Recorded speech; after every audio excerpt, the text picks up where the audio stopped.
le journal. Bonjour et bienvenue à ce journal dès 7h à la une de l'actualité de ce vendredi matin. La cité de Sake, au Nord Kivu, toujours entre les mains de FARDC, l'armée nationale et l'Ouazalais de repousser le rebelle Joan 23 qui tentait un coup de force hier jeudi vers 3h du matin. De violents affrontements qui ont provoqué de nouveaux déplacements. Le gouverneur militaire était lui-même au front. Les images à suivre dans un instant. Également, au sommaire de votre secteur, pas de panique. La ville de Goma n'est pas encerclée par le rebelle. Le chef-lieu du Nord qui veut toujours calme. Pas de bruit de bottes. Le rythme social est le même. Le taxi, marché, supermarché, la population, bref, tout tourne normalement. On y revient dans ce journal. Et enfin, plus aucun nuage dans les relations entre le communauté Mbole et l'Engola dans la province de la Tchopon. Les deux protagonistes viennent d'enterrer leur hache de guerre et vont dans le tout prochain jour signer un acte de paix. Et c'est le vice-premier ministre en charge de l'Intérieur, Jacques Menlechani, qui a lui-même joué à la médiation. Voilà tout pour le titre. Mesdames et messieurs, encore une fois, bienvenue à vous sur le régional, la radio-télévision nationale congolaise. Pendant plus de 3 heures du temps, la première ministre, le vice-premier ministre en charge de la défense et en charge de l'intérieur et le ministre de la défense étaient autour du président de la République, Félix-Antoine Tshisekedi Tshilombo, pour une réunion des crises sur la situation sécuritaire dans l'est de la RDC.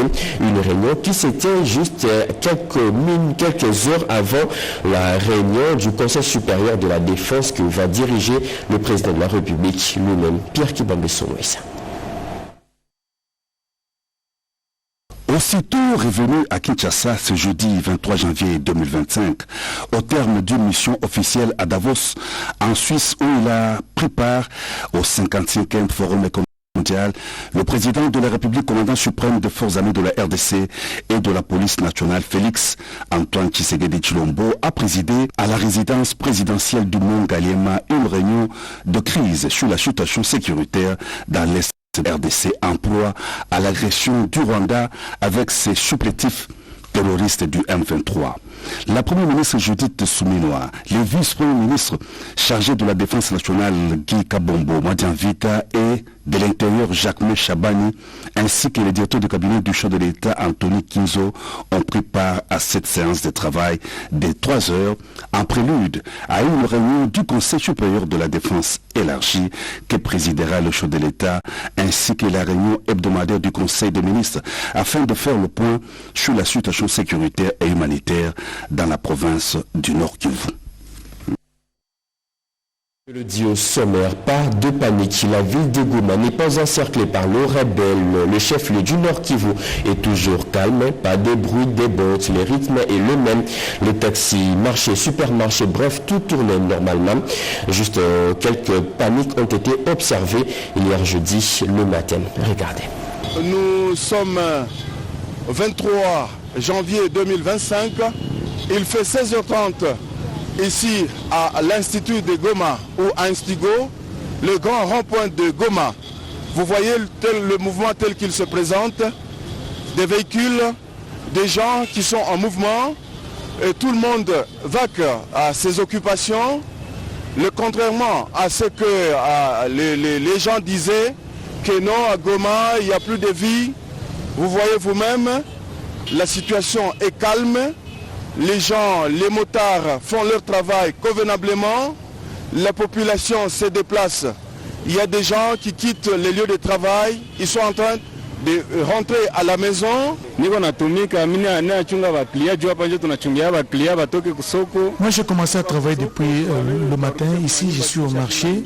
J'attends des clients pour les ramener dans leur maison. C'est vrai, le matin il y avait une petite panique, mais la situation est normale.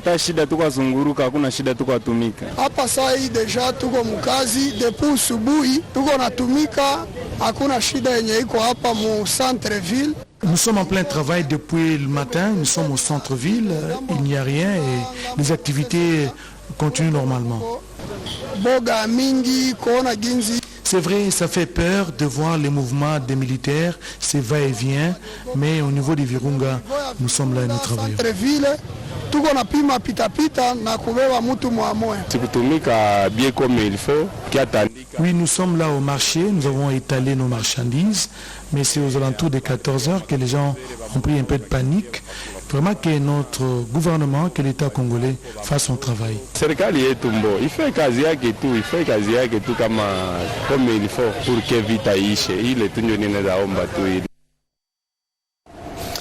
Le coup de force de l'armée rwandaise repoussé par le FARDC à Saké, les notables du Nord Kivu, parmi lesquels le député national Patrick Munyemo appelle à une mobilisation tous azimuts. Regardez. La situation sécuritaire dans l'est de la RDC reste évolutive.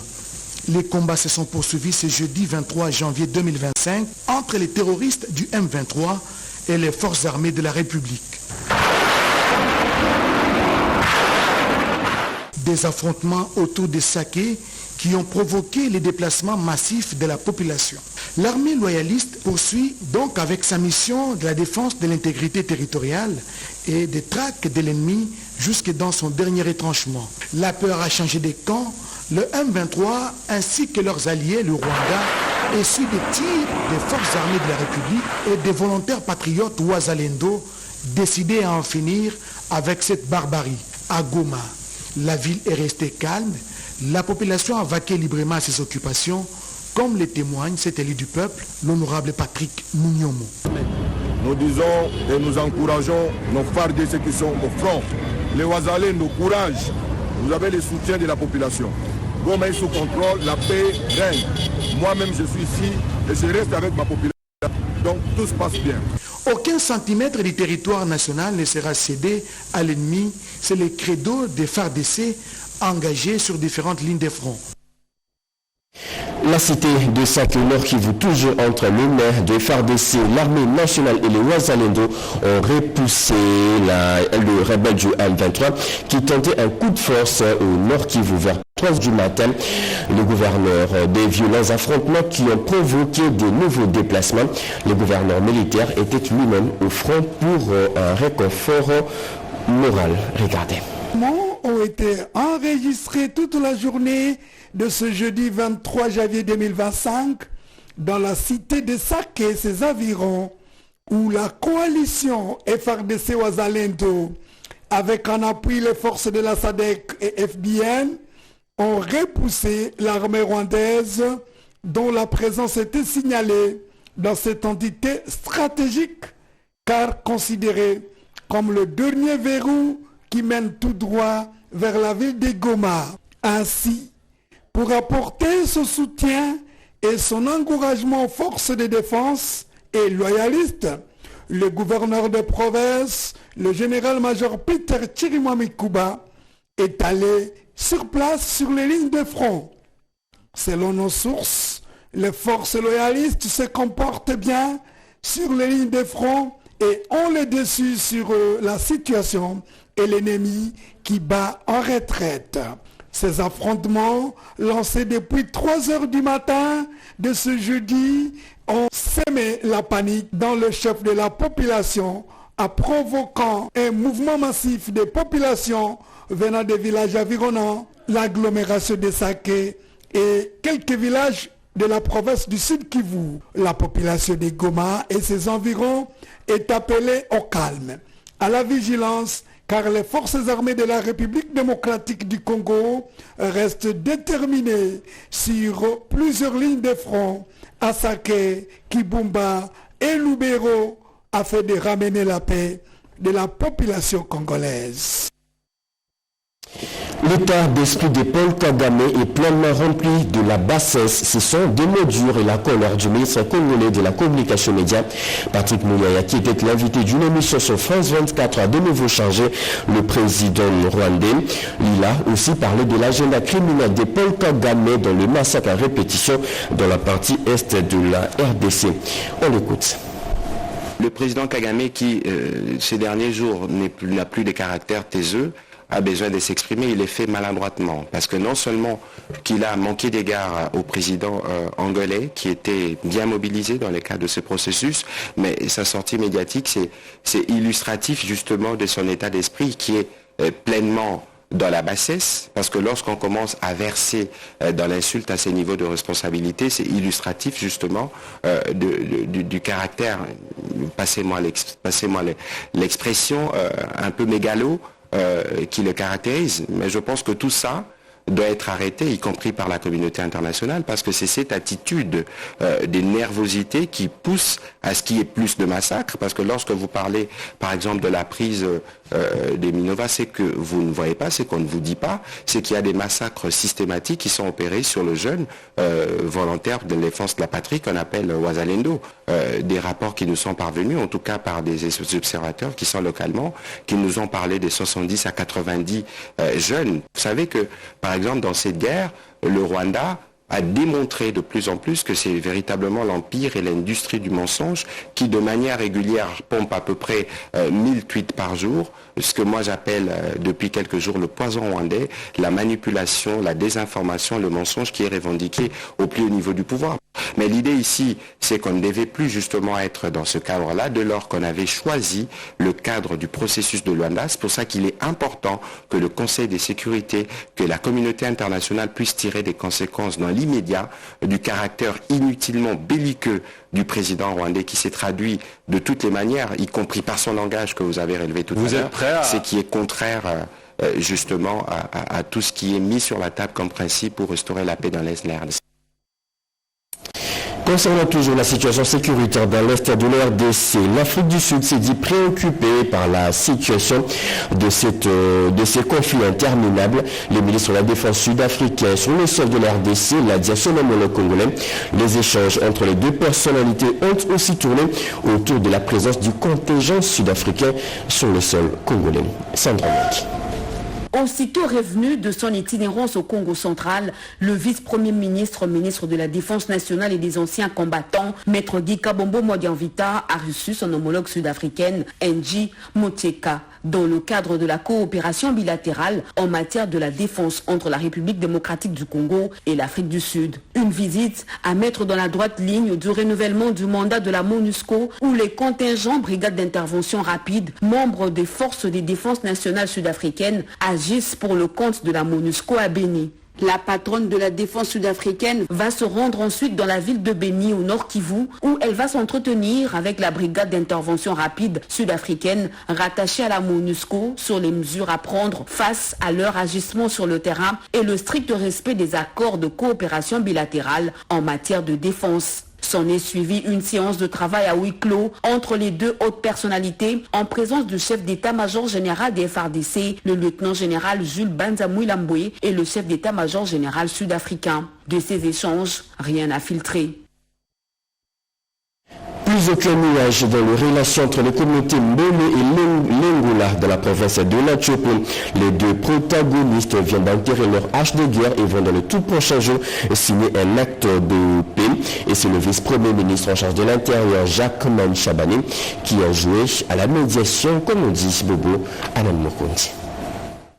Face au conflit persistant entre deux communautés, les Mbole et les Longela, la paix reste le seul rempart. Et Jacquemin Chabani joue au sapeur-pompier. En prélude de la signature de pacte de paix qui sera signé dans le tout prochain jour, les deux communautés ont enterré leur hache de guerre devant le vice-premier ministre, ministre de l'Intérieur et Sécurité, maître Jacquemin Chabani. Cette signature marque le retour de l'entente et de la cohésion entre les deux parties. Cette rencontre a permis de mettre en œuvre dans un bref délai des recommandations pour la paix durable dans ces coins du pays, notamment le retour de plus de 8500 déplacés, soit 1500 familles victimes des affrontements. Le retour de ces déplacés et leur installation dans les sites seront pris en charge par les FONAREV. Le patron de la territoriale, maître Jacquemin Chabani, a appelé à l'implication de tous et a invité les parties prenantes à travailler d'arrache-pied pour matérialiser ces recommandations, gage d'une paix durable et du développement de la province de Latchopo. Cet engagement qui sera signé entre ces deux parties est les résultats du forum de paix et des réconciliations organisées en décembre dernier par le vice-premier ministre, ministre de l'Intérieur et Sécurité, maître Jacquemin Chabani, dans la province de Latchopo. Le vice-premier ministre en charge de la fonction publique, lui, séjourne depuis le mercredi dernier à Mbandaka dans la province de l'Équateur. Jean-Pierre Liaou est allé inaugurer l'agence provinciale de la Caisse nationale de sécurité sociale des agents publics de l'État. Nadine Kiroche. Le vice-premier ministre, ministre en charge de la fonction publique Jean-Pierre Liaou est arrivé ce mercredi 22 janvier 2025 à Mbandaka pour inaugurer l'agence provinciale de la Caisse nationale de sécurité sociale des agents publics de l'État, SENSAP, en sigle. Le président de la République en personne avait accepté de nous honorer en procédant à la pose de la première pierre.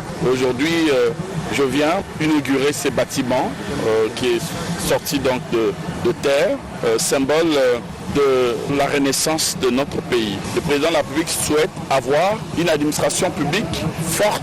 Après l'aéroport, le vice-premier ministre Jean-Pierre Liaou s'est rendu à l'ISP Mbandaka pour sensibiliser les chefs de division et les chefs de bureau de l'administration publique de l'Équateur sur les différentes réformes amorcées à la fonction publique sous le leadership du chef de l'État Félix-Antoine Tshisekedi Tshilombo et la coordination de Madame la Première ministre Judith Suminwa, notamment la maîtrise des effectifs, la fluidité de la retraite, le rajeunissement qualitatif et compétitif, sans oublier la branche des risques professionnels. C'est ensemble que nous allons nous battre pour que cette concrétisation soit collective et que derrière le président de la République, nous puissions véritablement réconcilier nos compatriotes, les fonctionnaires, avec l'avenir et l'espoir. Cette activité d'itinérance en province permet au vice-premier ministre Jean-Pierre Liaou d'être proche de ses administrés. Les experts comptables de l'OMEC étaient sur le banc de l'école à Kinshasa pendant 3 jours. Ils viennent de renforcer leurs capacités sur les principes fondamentaux liés à la préparation des états financiers. Jacques Mich nous en parlait. 3 jours ont permis aux experts comptables de s'imprégner au maximum des normes comptables internationales du secteur public à caractère non commercial. Les participants ont appris les principes fondamentaux sous-jacents à la préparation des états financiers, notamment l'hypothèse de continuité d'exploitation, la cohérence de la présentation et de la classification, la comptabilité d'exercice ainsi que l'agrégation et l'importance relative. Avant, jusqu'à maintenant, les États ou bien les organisations, les entités du secteur public faisaient de la comptabilité de caisse.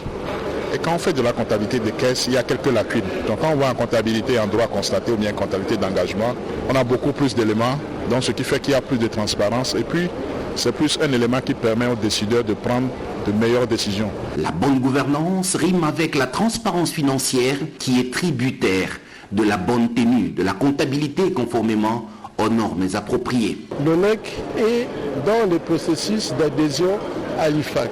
Et parmi les conditions, l'IFAC nous demande de pouvoir faire la promotion des normes comptables internationales dont les IPSAS. Cette formation sur les normes comptables internationales a été sanctionnée par la remise aux participants des attestations de participation. Une délégation de la Direction générale des institutions financières nationales du Congo, Brazzaville bien sûr, séjourne à Kinshasa. Elle est venue s'inspirer du modèle et de l'expérience de l'autorité des régulations et des contrôles des assurances en RDC et sur le marché des assurances. Plus de précision avec Edith Chalakatala. Le directeur général de l'ARCA, Alain Kaninda, a commencé par remercier le directeur général de la Direction générale des institutions financières nationales du Congo-Brazzaville pour l'intérêt qu'il manifeste à l'endroit de l'ARCA, tout en rappelant sommairement les temps forts de l'autorité de régulation et de contrôle des assurances, de sa création jusqu'à la configuration actuelle du marché des assurances en RDC. Il s'est dit disposé à partager son expérience, notamment sur les aspects de la régulation du secteur des assurances, du contrôle des assurances obligatoires et de la lutte contre l'évasion des primes d'assurance. Donc nous sommes venus ici pour comprendre comment cette structure a évolué et comment surtout cette structure peut nous aider à nous-mêmes favoriser la digitalisation de la régulation des assurances au Congo-Brazzaville. Jean-Pierre Nololt, directeur général de la Direction générale des institutions financières nationales du Congo-Brazzaville, a pour sa part exprimé sa profonde gratitude à l'endroit du directeur général de l'ARCA pour sa disponibilité, son ouverture d'esprit et surtout a félicité le travail de qualité accompli en un laps de temps. Il s'est dit prêt à profiter au maximum de cette opportunité pour puiser les bonnes pratiques afin d'optimiser la régulation et le contrôle des assurances dans son marché, le Congo-Brazzaville. La vidéo a fait grand bruit sur les réseaux sociaux. C'est celle de Régine Moussouamba, une femme de 27 ans et mère de 3 enfants violentée par les éléments de la police nationale congolaise. Les faits se sont déroulés dans la commune de Langaba. La ministre du genre, Léonie Kandolo, est allée à la rescousse de cette victime internée dans un hôpital pour des soins appropriés. Christine Lézon. Dans ces images, il ne s'agit pas d'une maladie, il s'agit d'une femme détenue dans un cachot et copieusement tabassée par le commandant Prince du poste de la police Mbata dans la commune d'Engaba. À la base, une dispute avec sa concubine.